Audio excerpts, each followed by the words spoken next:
First நம்ம கார்ல இன்ஜின்குள்ள எந்த வழியா தண்ணி உள்ள போகும் அப்படிங்கறத நம்ம பார்ப்போம். கண்டிப்பாக உங்களுக்கு இருக்கும். இதுக்கு மேல போறதுக்கு வாய்ப்பு இல்லை. இதுல நம்ம கிட்ட இப்ப இன்ஜின் ஆயிலே இருக்கு. நான் என்ன பண்றேன், இதுல தண்ணி நான் மிக்ஸ் பண்றேன், என்ன ஆகுதுன்னு பார்ப்போம்.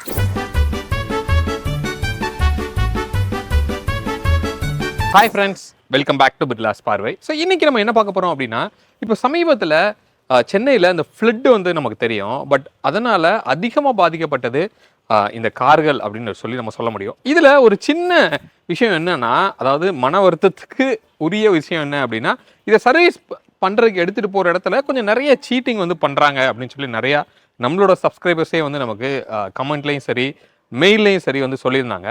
அப்போ காருக்குள்ளே இன்ஜின் உள்ள வந்து தண்ணி போகாமலே தண்ணி போயிருச்சு அப்படின்லாம் சொல்றாங்க அப்படின்னு சொல்லி. அப்ப நம்மளே வீட்டில் வந்து நம்ம கார்ல இன்ஜின்குள்ள தண்ணி போயிருக்கா இல்லையா அப்படிங்கிறத எப்படி டெஸ்ட் பண்றது, எப்படி அந்த மாதிரி சீட்டிங்ல இருந்து நம்மளை அவாய்ட் பண்ணிக்கிறது அப்படிங்கிறத ரொம்ப டீட்டெயிலாக இந்த வீடியோவில் ஒரு டெமோவோட நம்ம பார்க்க போகிறோம். வீடியோக்குள்ளே போகலாம். வீடியோக்குள்ளே போகிறதுக்கு முன்னாடி நம்ம சேனலை இன்னும் நீங்கள் சப்ஸ்கிரைப் பண்ணல அப்படின்னா சப்ஸ்கிரைப் பண்ணிக்கோங்க.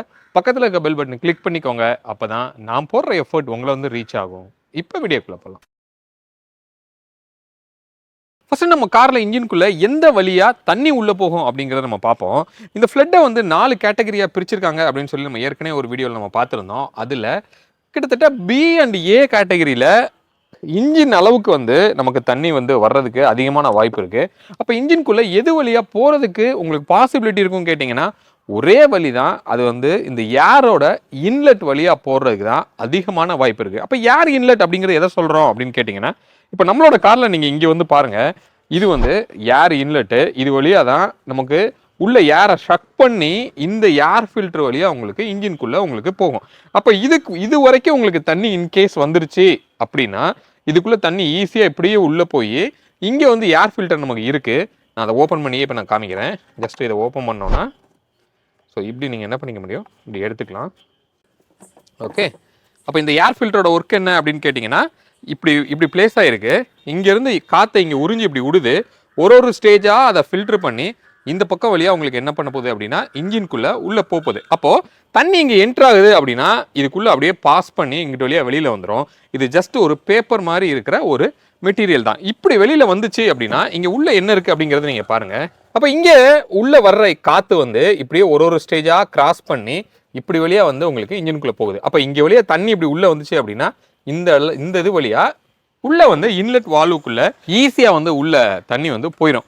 அப்படி போயிருச்சு அப்படின்னா அது என்ன நடக்குங்கிறத நான் இன்னொரு வீடியோல ரொம்ப டீட்டெயிலாக காமிச்சிருக்கேன். இன்ஜின்குள்ள தண்ணி எங்க நிற்கும், என்ன நடக்கும் அப்படிங்கிறத நம்ம பார்த்துருந்தோம். சரி, இப்போ உங்களோட கார்ல இந்த மாதிரி தண்ணி உள்ள போயிருச்சு அப்படின்னா நீங்க எப்படி செக் பண்றது அப்படின்னு கேட்டீங்கன்னா, நம்பர் 1 வந்து என்னன்னா, இந்த ஏர் ஃபில்டர் அப்படி கையில எடுத்துட்டு இது வந்து நனைஞ்சிருக்கா அப்படிங்கிறத கண்டிப்பாக நீங்கள் டச் பண்ணாவே ஃபீல் பண்ண முடியும்.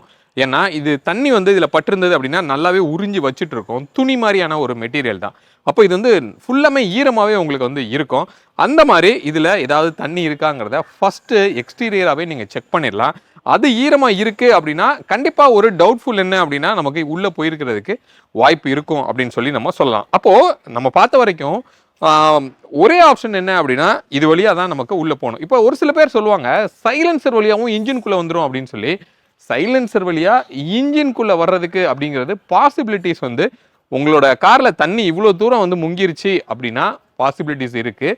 ஏன் அப்படின்னா, அந்த ஓட்ட வழியாக ப்ரெஷர்னால என்ன ஆகும்னா ஏறி எக்ஸாஸ்ட் வால்வ் வழியாக உங்களுக்கு இன்ஜின்குள்ளே வர்றதுக்கு வாய்ப்பு இருக்கும். ஆனால் தண்ணி இவ்வளோ தான் இருக்குது அப்படின்னா உங்களுக்கு அது மேலே ஏறுறதுக்குரிய வாய்ப்புகள் வந்து ரொம்ப ரொம்ப அரிது. அப்போது இந்த ஏர் இன்லெட்டு தான் வந்து முக்கியமாக வந்து நம்ம சொல்கிறோம். இப்போ ஒரு சில ஆஃப் ரோடு வெஹிக்கிள்லாம் நீங்கள் பார்த்தீங்க அப்படின்னா, இந்த ஏர் இன்லெட்டை தான் வந்து என்ன பண்ணுவாங்க, இப்படியே வெளியில் எடுத்து இப்படி மேலே இப்படி ஒரு பைப் மாதிரி உங்களுக்கு வச்சுருப்பாங்க. ஸோ அது எதுக்காக அப்படின்னா, இன்கேஸ் உங்களோட கார் வந்து தண்ணிக்குள்ளே ஃபுல்லாமே போனால் கூட ஏர் இன்லெட் மேலே இருக்கும்போது காருக்கு இன்ஜினுக்குள்ளே வந்து உங்களுக்கு தண்ணி போகிற வாய்ப்பு வந்து ரொம்பவே கம்மியாக தான் உங்களுக்கு இருக்கும். சரியா? ரைட். அப்போ நம்பர் 1 ஆப்ஷன் என்ன அப்படின்னா, இப்படி ஏர் ஃபில்டர் நீங்கள் எடுத்து செக் பண்ணலாம். நம்பர் 2 ஆப்ஷன் என்ன அப்படிங்கிறத இப்போ நம்ம பார்க்கலாம். ஸோ இன்கேஸ் உள்ளே போயிருச்சு அப்படின்னா, அது அப்படியே உள்ள கீழே இறங்கி கீழே வந்து ஆயிலோட ரிசர்வாயர் அப்படின்னு நம்ம சொல்லுவோம். அதாவது ஒரு ஆயிலோட டேங்க் வந்து கீழே இருக்கும். அதான் இன்ஜின் ஆயிலோட டேங்க் அப்படின்னு நம்ம சொல்லுவோம். அந்த இன்ஜின் ஆயிலுக்குள்ளே வந்து அது தண்ணி போய் இறங்கிடும். அப்படி இறங்குச்சு அப்படின்னா அந்த ஆயிலோட லெவல் வந்து அப்படியே மேலே ஏறும். அப்படி மேலே ஏறும்போது உங்களோட இன்ஜின் ஆயிலோட லெவலே வந்து அதிகமாக வந்து உங்களுக்கு காமிக்கும். அதை இப்போ நம்ம எப்படி செக் பண்ணுறது அப்படின்னு நம்ம பார்க்கலாம். அப்போ நம்ம இன்ஜின் ஆயிலை வந்து லெவலை பார்க்குறதுக்கு எல்லா கார்லேயும் இந்த மாதிரி ஒரு டிப்ஸ்டிக் அப்படின்னு சொல்லி ஒன்று இருக்கும். அதாவது இதை இப்படி மேலே தூக்கணும் அப்படின்னா உள்ளே வந்து இந்த மாதிரி ஒரு ஸ்டிக் வந்து வெளியே வரும். இது வழியாக தான் நம்ம என்ன பண்ணுறோம் அப்படின்னா காரில் இருக்க இன்ஜின் ஆயிலோட லெவலை வந்து நம்ம கண்டுபிடிப்போம். ஸோ இங்கே கீழே வந்து அந்த லெவல் இருக்கும். பட் அதுக்கு முன்னாடி நான் என்ன பண்ணுறேன்னா ஃபஸ்ட்டு இதை கம்ப்ளீட்டாக ஒரு துணியை வச்சு தொடச்சிடுறேன். ஏன்னா நம்ம டிரைவிங்கில் வந்திருக்கும் போது அந்த ஆயில் அப்படியே அலம்பி இந்த லெவல் வந்து மாறி மாறி இருந்திருக்கிறதுக்கு வாய்ப்பு இருக்கும். அதனால இந்த டிப்ஸ்டிக் எடுத்து நல்லா தொடச்சிருங்க. கார் வந்து ஒரு ஃப்ளாட்டான சர்ஃபேஸில் இருக்கான்னு பார்த்துக்கோங்க. இல்லை மேடுலையோ பள்ளம்லையோ இப்படி இப்படி இருக்கும்போது அந்த லெவல் வந்து ஒரு ப்ராப்பராக வந்து உங்களுக்கு காமிக்காது. நம்ம ஒரு ஸ்ட்ரைட்டாக தான் நிப்பாட்டியிருக்கோம். இப்போ நான் என்ன பண்ணுறேன், உள்ளே ஃபுல்லாமே நான் வந்து திருப்பியும் இன்சர்ட் பண்ணிவிட்டு கடைசி வரைக்கும் அதை உள்ளே சொருகிட்டேன். சரியா, சொருகிட்டு இப்போ நான் வந்து வெளியில் எடுக்கிறேன். ஸோ வெளியில் எடுத்தோம் அப்படின்னா இங்கே வந்து பாருங்கள், இங்கே வந்து எல்லா கார்லையுமே இப்படி ஒரு மார்க்கிங் வந்து கொடுத்துருப்பாங்க. இந்த மேலே இருக்கிற டாட் வந்து மேக்ஸிமம் லிமிட்டு, கீழே இருக்கிற டாட் வந்து லோயர் லிமிட். அப்போது உங்களோட இன்ஜினோட ஆயில் வந்து இந்த லெவலுக்குள்ளே தான் வந்து கண்டிப்பாக உங்களுக்கு இருக்கும். இதுக்கு மேலே போகிறதுக்கு வாய்ப்பு இல்லை. உங்கள் காரில் இன்கேஸ் தண்ணி போயிருச்சு அப்படின்னா ஆட்டோமேட்டிக்காக இந்த இன்ஜின் ஆயில் வந்து மேலே வந்துடும். அதை நான் டெமோவாகவே நான் காமிக்கிறேன். மேலே ஏறும்போது சம்மந்தமே இல்லாமல் இவ்வளோ தூரத்துக்கு வந்து இன்ஜின் ஆயில் வந்து உங்களுக்கு மார்க் வந்து காமிக்கும். அப்போது இவ்வளோ இருக்க வேண்டிய இந்த இன்ஜின் ஆயில் இவ்வளோ வந்துருச்சு அப்படின்னா கண்டிப்பாக உங்கள் இன்ஜின்குள்ளே தண்ணி போயிருக்கு அப்படின்னு சொல்லி அர்த்தம். இந்த ஆயிலோட லெவலை வந்து அது உங்களுக்கு இன்க்ரீஸ் பண்ணிருச்சு அப்படின்னு சொல்லி அர்த்தம். ஸோ அது ஏன் அப்படி ஆகுதுங்கிறத இப்போ நம்ம பார்ப்போம். இப்போ இதோட டெமோவை நம்ம வந்து பார்க்கலாம். இப்போ நம்மக்கிட்ட ஒரு கிளாஸ் இருக்குது, ஒரு டிரான்ஸ்பரண்ட் கிளாஸே நான் வச்சுருக்கேன். இதை இன்ஜின் கீழே இருக்கிற ஆயிலோட ரிசர்வாயர் அப்படின்னு நீங்கள் அஸ்யூம் பண்ணிக்கோங்க. இதில் நம்மக்கிட்ட இப்போ இன்ஜின் ஆயிலே இருக்குது. நான் என்ன பண்ணுறேன், இதில் ஊற்றுறேன். சரியா, உங்களோட காரில் இந்த மாதிரி இன்ஜினுக்கு உள்ளே வந்து இப்படி தான் வந்து ரிசர்வாயரில் ஆயில் வந்து இப்படி இருக்கும். அப்போ இதோட லெவல் வந்து நீங்கள் பார்த்துக்கோங்க, இங்கே இருக்குது. இதுதான் வந்து மேக்ஸிமம் லெவல் அப்படின்னு சொல்லி நீங்கள் அஸ்யூம் பண்ணிக்கோங்க. இப்போ நான் என்ன பண்ணுறேன் அப்படின்னா இதில் தண்ணி நான் மிக்ஸ் பண்ணுறேன், என்ன ஆகுதுன்னு பார்ப்போம். இப்போ நம்மக்கிட்ட தண்ணி கேன் இருக்குது, தண்ணியுமே நம்ம வச்சுருக்கோம். இப்போது வெள்ளத்தில் வந்த தண்ணி இந்த இன்ஜினுக்குள்ளே போகுது அப்படின்னு அஸ்யூம் பண்ணிக்கோங்க. நான் வந்து இன்ஜினுக்குள்ளே தண்ணி போனோடனே இந்த ரிசர்வாயரில் தான் அது வந்து உள்ளே வரப்போகுது. நான் என்ன பண்ணுறேன், தண்ணியை வந்து இப்படி ஊற்றுறேன். நம்ம எவ்வளோ ஊற்றுறோமோ பார்க்கலாம். எஸ், இப்போ நான் என்ன பண்ணியிருக்கேன், தண்ணியை ஊற்றிருக்கேன். கொஞ்ச நேரத்தில் என்ன ஆகும்னா தண்ணி எல்லாம் வந்து கம்ப்ளீட்டாக கீழே போயிட்டு உங்களோட ஆயில் மட்டும் என்ன பண்ணும், மேலே போயிடும். இப்போ நம்மக்கிட்ட இருக்கிறதே வந்து யூஸ் பண்ண ஆயில் தான். இப்போ ரீசெண்டாக தான் நம்மளோட காரில் வந்து இன்ஜின் ஆயில் மாற்றணும். ஸோ இப்போ என்ன ஆயிடுச்சு, லெவல் வந்து இன்க்ரீஸ் ஆயிடுச்சு. கிட்டத்தட்ட கீழே இருக்கிறது தண்ணி, மேலே இருக்கிறது வந்து ஆயில் அப்படின்னு சொல்லி நம்ம சொல்லலாம். அப்போ இந்த லெவல் பார்க்கும்போது இன்க்ரீஸ் ஆயிடுச்சு. இப்படி இன்க்ரீஸ் ஆகும்போது டிப்ஸ்டிக்கில் அந்த லெவல் வந்து ஆட்டோமேட்டிக்காக ஆயில் மேலே போனதுனால அந்த ஆயிலோட மார்க் வந்து உங்களுக்கு மேலே வந்துடும். அந்த ஃபுல்லுக்கும் மேலே வந்து உங்களுக்கு என்ன இருக்கும், அந்த டிப்ஸ்டிக்கில் உங்கள் ஆயிலோட லெவலை காமிச்சிட்டு இருக்கும். அப்போ நமக்கு என்ன கேரண்டியாக தெரியும் அப்படின்னா இன்ஜின்குள்ளே தண்ணி போயிருக்கு அப்படின்னு சொல்லி அர்த்தம். அப்படி போனதுனால தான் இப்படி லெவல் வந்து உங்களுக்கு இன்க்ரீஸ் ஆயிருக்குன்னு சொல்லி நம்மளால சொல்ல முடியும். சரி, இப்போ வந்து இந்த மாதிரி இன்ஜின்குள்ளே தண்ணி போயிருச்சுன்னா மெக்கானிக் என்ன பண்ணுவார் அப்படின்னு கேட்டிங்க அப்படின்னா ஃபர்ஸ்ட் இன்ஜின் ஆயிலை வெளியே எடுப்பார்.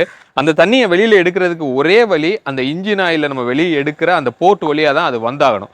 இப்போ நம்ம காரில் கூட இப்போ ரீசெண்டாக வந்து இன்ஜின் ஆயில் நான் மாற்றினேன் ஷெல்லோட பெட்ரோல் பங்க்ல இருந்து. அப்போ அது ஏன் நான் மாற்றினேன் அப்படின்னு கேட்டிங்கன்னா நான் இந்த வெள்ளத்தில் கிட்டத்தட்ட நான் போகும்போது ஆழம் தெரியாமல் காரை வந்து உள்ளே விட்டு இவ்வளோ தூரம் வந்து தண்ணி வந்துருச்சு.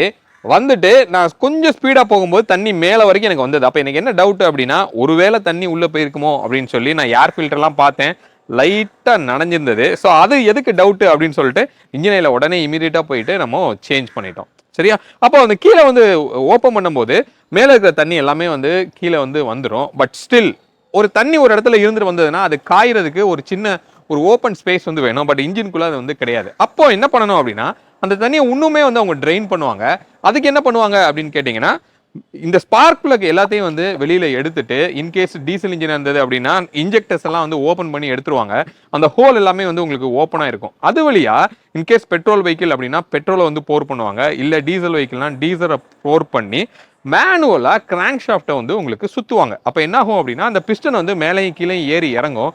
அப்படி ஏறி இறங்கும் போது அதில் பெட்ரோலோ டீசலோ இருக்கும்போது வாலில் இருக்கிற அந்த தண்ணியை வந்து அப்படியே தேய்ச்சி வெளியே எடுத்துகிட்டு வரும். இன்னொன்று துரு பிடிக்கிறதையும் வந்து அது கொஞ்சம் ஏற்கனவே துரு பிடிச்சிருந்தா கூட அதை கொஞ்சம் க்ளீன் பண்ணி கீழே வந்து எடுத்துகிட்டு வரும். அதுக்கப்புறம் என்ன பண்ணுவாங்கன்னா ஒரு பழைய இன்ஜின் ஆயிலை வந்து உள்ளே போர் பண்ணிவிட்டு கிராங்க் பண்ணி பண்ணுவாங்க. ஆனா இன்ஜினை வந்து ஃபயரிங் ஆக விட மாட்டாங்க. அப்படின்னா என்ன அர்த்தம் அப்படின்னா, ஸ்பார்க் பிளக் வந்து உங்களுக்கு வெளியே எடுத்துருவாங்க. இல்ல டீசல்னா இன்ஜெக்டரை வெளியே எடுத்துட்டு கிராங்க் பண்ணுவாங்க.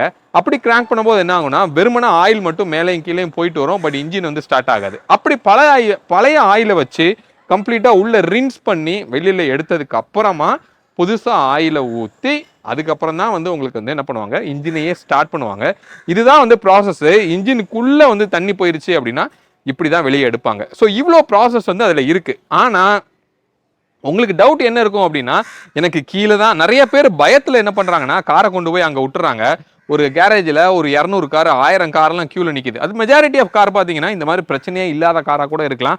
கீழே வரைக்கும் வந்தவங்களே பயந்துட்டு டோ பண்ணி அங்கே போய் விட்டுறாங்க. அப்போ இந்த மாதிரி இன்ஜின்குள்ளே போயிருக்கா அப்படிங்கிறத ரொம்ப ஈஸியாக வந்து நீங்கள் இப்படி நீங்கள் டெஸ்ட் பண்ணி பார்க்கலாம். ஸோ பார்த்தீங்க அப்படின்னா ஒரு கான்ஃபிடென்ட் உங்களுக்கு கிடைக்கும். ஆமாம் உள்ளே போயிருக்கு, இல்லை உள்ளே போகல அப்படின்னு சொல்லி. இல்லை கேரேஜில் இருந்து சொன்னாங்க அப்படின்னா நீங்களே வந்து கான்ஃபிடென்ட்டாக சொல்ல முடியும், என்னோட காரில் இன்ஜின்குள்ளே டெஃபினட்டாக உள்ளே போகல அப்படின்னு சொல்லி கண்டிப்பாக கான்ஃபிடென்ட்டாக நீங்கள் சொல்லலாம். ஸோ இந்த மாதிரி உங்களை நீங்களே டெஸ்ட் பண்ணிக்கிறது மூலமாக இந்த மாதிரி சீட்டிங்ல இருந்து கண்டிப்பாக நீங்கள் வந்து உங்களை காப்பாற்றிக்க முடியும். ஸோ அப்போ இந்த வீடியோ உங்களுக்கு யூஸ்ஃபுல்லாக இருந்திருக்கும் அப்படின்னு சொல்லி நான் நம்புகிறேன். மீண்டும் அடுத்து வேற ஒரு வீடியோவில் உங்களை வந்து நான் சந்திக்கிறேன். அது வரைக்கும் உங்களிடமிருந்து விடைபெறுவது உங்கள் பிர்லா. பை.